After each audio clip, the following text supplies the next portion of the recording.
Hi കൂട്ടുകാരെ, മിനീസ് കിച്ചണിലേക്ക് എല്ലാവർക്കും സ്വാഗതം കേട്ടോ. ഇന്ന് നേരിട്ട് ഇൻട്രോ ഒക്കെയാണ് പറയുന്നത്. കുറേ നാളായല്ലോ. അപ്പോൾ എല്ലാവരും സുഖമായിരിക്കുന്നു വിശ്വസിക്കുന്നു. ഇന്ന് നല്ലൊരു മധുരത്തിൻ്റെ റെസിപ്പിയാണ് കേട്ടോ. ഇന്നൊരു ലഡുവിൻ്റെ റെസിപ്പിയാണ്. നേരത്തെ ഞാൻ സാധാരണ നമ്മുടെ മഞ്ഞ ലഡുവിൻ്റെ റെസിപ്പി ഇട്ടിട്ടുണ്ടായിരുന്നു.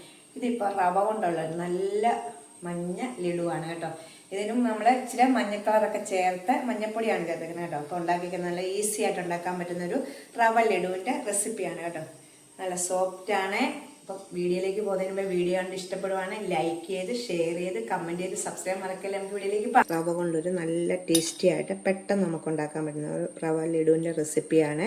അപ്പോൾ അതിനായിട്ട് ആദ്യം തന്നെ ഒരു പാത്രത്തിലേക്ക് ഒരു 1/4 കപ്പ് പാൽ എടുത്ത് വെച്ചിട്ടുണ്ട്. നല്ലവണ്ണം തിളപ്പിക്കാൻ വേണ്ടിയാണ്. അതിലേക്ക് നമുക്ക് ലഡുവിനൊരു മഞ്ഞ നിറം കിട്ടാൻ വേണ്ടി ഒരു 1/4 ടീസ്പൂണിൻ്റെ പകുതി മഞ്ഞൾപ്പൊടിയും കൂടി ഇട്ടൊന്ന് നല്ലവണ്ണം തിളപ്പിച്ചെടുക്കാം ഈ പാല്. അപ്പം ചെറിയ ചൂട് വേണം ആ പാലിന്. നമുക്ക് ഈ സമയം കൊണ്ട് നമ്മൾ വെച്ചിട്ടുണ്ട്. അതിലേക്ക് 1 ടീസ്പൂൺ നെയ്യ് ഒഴിക്കുക. ആദ്യമേ 1 ടീസ്പൂൺ നെയ്യ് ഒഴിച്ചു. ഒരു പിടി കശുവണ്ടി ഇട്ട് നമുക്കൊന്ന് മൂപ്പിച്ചെടുക്കാം. ഇതൊന്ന് ഇതുപോലെ ഒരു പിടി കറുത്ത മുന്തിരിങ്ങയുണ്ട്. മുന്തിരി ഉണ്ടെങ്കിൽ ഇട്ടാച്ചാൽ മതി കേട്ടോ. രണ്ടും കൂടെ നമുക്കൊന്ന് ഫ്രൈ ചെയ്ത് മാറ്റിയെടുക്കാം. വേറൊരു പാത്രത്തിലേക്ക് എടുക്കാവേ.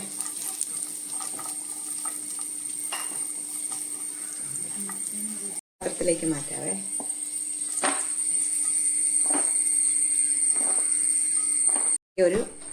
നമ്മൾ ആദ്യമേ 1 ടീസ്പൂൺ ഒഴിച്ചല്ലോ. ഇനി നമുക്ക് 2.5 ടേബിൾ സ്പൂണാണ് നെയ്യ് ഒഴിക്കേണ്ടത്.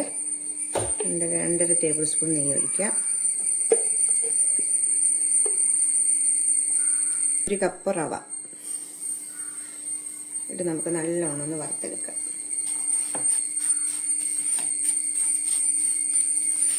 നമുക്ക് റവയൊക്കെ ഒന്ന് മൂത്ത് വരുന്ന മണമുണ്ടല്ലോ, നമുക്കറിയാമല്ലോ. അപ്പോൾ നമുക്കതുപോലെ ഒത്തിരി അങ്ങ് ബ്രൗൺ നിറമൊന്നും ആകിപ്പോലെ ചെറിയ തീയെ വെച്ച് നമുക്കൊന്ന് വറുത്തെടുക്കാം. കണ്ടോ? അപ്പോൾ നമ്മളിത് വറുത്ത് വരുമ്പോൾ നല്ലൊരു മൂത്ത മണം വരും.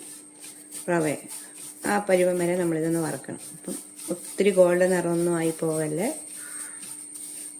ഈ സമയം നമുക്കിതിലേക്ക് ഒരു 1/2 കപ്പ് തേങ്ങയെ അതൊന്നും നമ്മൾ ചിരണ്ടി കഴിഞ്ഞ് മിക്സിയിലൊന്ന് കറക്കി ഇതുപോലെ പൊടിച്ചെടുത്തിട്ട് നമുക്കിതിലേക്ക് ചേർക്കാം. 1/2 കപ്പ് നമുക്ക് ആ തേങ്ങയുടെയും ഒരു പച്ച ഇത് നനവെല്ലാം ഒന്ന് മാറുന്നിടം വരെ ഒന്ന് വറുത്തെടുക്കാം. റവയും തേങ്ങയും കൂടെ നല്ലോണം ഒന്ന് മൂത്ത് കിട്ടുന്നുണ്ട് കേട്ടോ. നല്ലോണം വറുത്ത തേങ്ങയൊക്കെ നമ്മളെ ഒന്ന് നല്ല വെള്ളമയം എല്ലാം ഒന്ന് പോയി. അപ്പോൾ ഈ രണ്ടും മൂത്ത് കിട്ടുമ്പോൾ നല്ലൊരു സ്മെല്ല് കിട്ടും കേട്ടോ നമുക്ക്. അപ്പം നമുക്കറിയാം.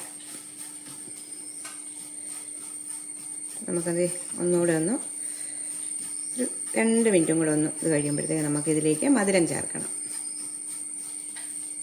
മൂത്തിട്ടുണ്ട്. ഈ സമയം നമുക്കിത് വേണ്ട ഇതിലേക്ക് നമ്മൾ വെച്ചേക്കുന്ന കശുവണ്ടി മുന്തിരിങ്ങാൻ ചേർത്തു. 3/4 കപ്പ് പൊടിച്ച പഞ്ചസാരയാണ് ചേർക്കുന്നത്. ഇത് നമ്മൾ അലിയാനൊന്നും നോക്കണ്ട. ഇത് ഇരുന്നാണ് ഇത് അലിഞ്ഞു പോകുന്നത്. അലിഞ്ഞു കഴിഞ്ഞാൽ വെള്ളം പോലെ ആവും. അപ്പോൾ നമുക്കൊരു ഇതൊന്ന് മധുരം ഒന്ന് ബാലൻസ് ചെയ്യാൻ വേണ്ടി 1 പിഞ്ച് ഉപ്പ്, ഇച്ചിരി ഉപ്പിടാം. ഒരു 1/4 ടീസ്പൂൺ ഏലക്കാപ്പൊടിയും കൂടി ഇടാവേ. ഏലക്കാപ്പൊടി വേണ്ടെങ്കിൽ ടേസ്റ്റ് വേണ്ടെങ്കിൽ ഇടണ്ട കേട്ടോ. പഞ്ചസാര എല്ലായിടത്തും ഒന്ന് ഈ റവയുടെ എല്ലാ ഭാഗത്തും ഒന്ന് എടുത്തിട്ട് ഇളക്കിയിട്ട് നമുക്ക് തീ ഓഫ് ചെയ്യാവേ. കൂടുതൽ സമയം ഞങ്ങൾ ഇളക്കിയാലേ പഞ്ചസാര അലിഞ്ഞ് വെള്ളം പോലെ ആവും പെട്ടെന്ന് തന്നെ കേട്ടോ. അതുകൊണ്ടാണ് നമ്മൾ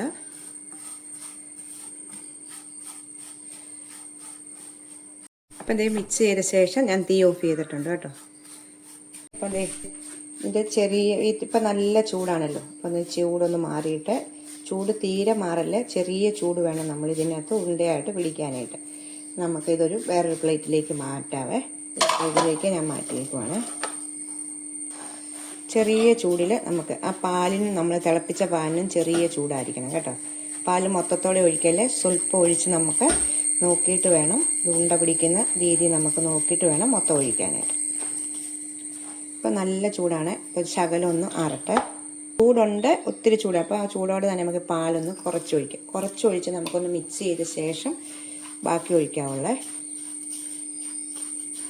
ഇച്ചിരി മഞ്ഞൾപ്പൊടി ചേർത്തേക്കുന്നത് നമുക്ക് ഈ ലഡുവിന് ഒരു മഞ്ഞ നിറം കിട്ടാൻ വേണ്ടിയാണ് കേട്ടോ. നിങ്ങൾക്ക് വൈറ്റ് നിറത്തിലാണ് വേണമെങ്കിൽ മഞ്ഞ നിറം ചേർക്കണ്ട കേട്ടോ. മഞ്ഞൾപ്പൊടി ഒന്നും ചേർക്കണ്ട.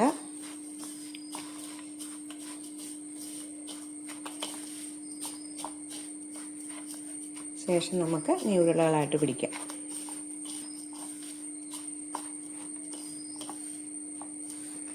ചെറിയ ചൂടോടുകൂടി തന്നെ ഇളക്കിയിട്ട് നമ്മൾ ആദ്യം പിടിക്കുമ്പോഴത്തേക്ക് നമുക്ക് ഇതായിട്ട് വരത്തില്ല കേട്ടോ. ഇച്ചിരി കഴിയുമ്പോഴാണ് ഇതിൻ്റെ നല്ല ടൈറ്റ്, നമ്മുടെ പഞ്ചസാരയൊക്കെ ഇരുന്ന് നല്ല മുറുകി കഴിയുമ്പോഴാണ് ടൈറ്റായിട്ട് വരുന്നത്. ഇത് നമ്മൾ ഉണ്ട പിടിക്കുമ്പോൾ ശരിക്കും നല്ലോണം അമക്കി പിടിക്കണം കേട്ടോ, എന്നാണ് നമുക്ക് ഇതായിട്ട് കിട്ടത്തുള്ളൂ. ഇങ്ങനെ എടുത്തിട്ട് നിങ്ങളുടെ ഇതിനനുസരിച്ച്, ഇപ്പം പഞ്ചസാര നമുക്ക് അലിഞ്ഞിട്ടില്ല, അതുകൊണ്ട് നമുക്ക് കുറച്ച് കഴിയുമ്പോൾ നല്ല ഇതായിട്ട് കിട്ടും കേട്ടോ. നമ്മുടെ കടയിൽ നിന്നൊക്കെ മേടിക്കുന്ന ലഡുവിൻ്റെ പോലെ തന്നെ. ഇപ്പം നമുക്കിങ്ങനെ പൊടിഞ്ഞതുപോലെ തോന്നും, പക്ഷേ ഇച്ചിരി കഴിയുമ്പോഴത്തേക്ക് നല്ല ടൈറ്റായിട്ട് തോന്നും. നമ്മൾ ഉണ്ടാക്കി 1 മണിക്കൂറൊക്കെ കഴിഞ്ഞ ശേഷമേ ഇല്ല റവയുടെ ലഡു തിന്നുള്ളൂ കേട്ടോ. അപ്പോഴാണ് നമുക്ക് ടേസ്റ്റ് തോന്നുന്നത്. ഇതുപോലെ നല്ലോണം പ്രസ് ചെയ്യണം നമ്മളിത്.